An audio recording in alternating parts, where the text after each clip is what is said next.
welcome to A Rhythm Moment with Mr. Dave. Hey, in this episode, we're taking a look at found sounds and some simple homemade instruments.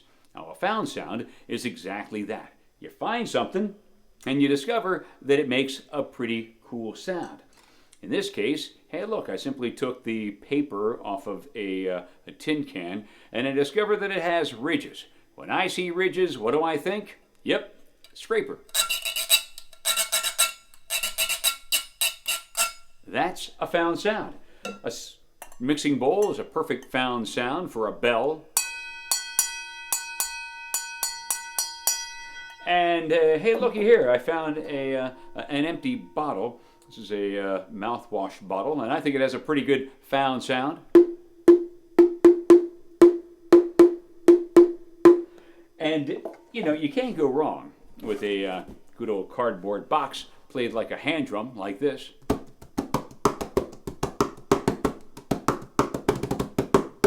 Or open it up a little bit and play it like this.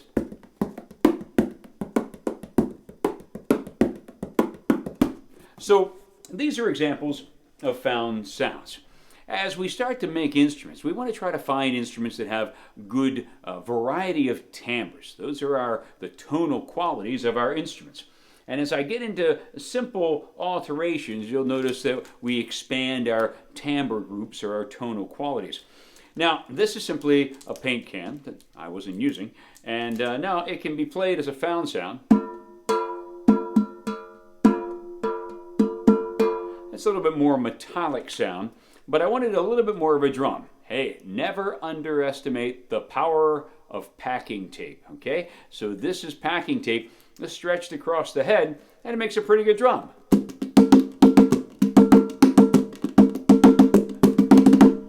Right?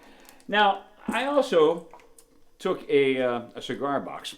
I discovered that if you go to a cigar shop and you ask real nice, they'll usually give you one or sell it to you for pretty cheap. I took the lid off of this one, and this gives me a couple of really great options. As a found sound, I can play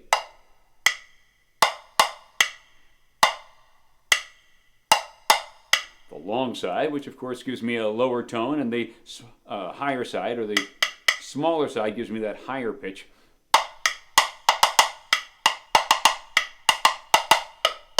Right? So experiment with that.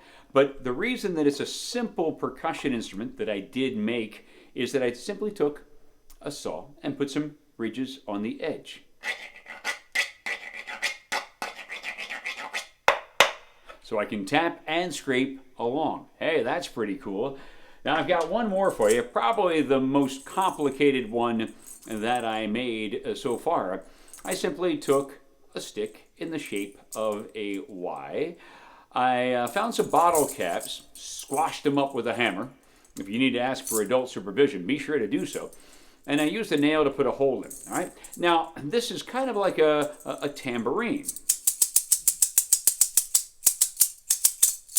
By shaking it back and forth. I think I just used a piece of copper wire. You could use a string, of course, but the wire holds nice and taut. Now, this is probably the earliest types of tambourines in the world. It was called a sistrum, and this is sort of a simple version of a sistrum. And it sort of brings out my timbre group, something that goes boom, something that goes click or tick-tock, and something that goes shaky, shaky, shaky. All right, there you go. Hey, lined up next, a little jam with our found and simple homemade instruments.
there you go. Keep on jamming. Hey, teachers, be sure to check out all the areas of learning, the series, and the bundle packages available for A Rhythm Moment with Mr. Dave. We hope to bring more interactive, rhythm-based learning to your classroom soon.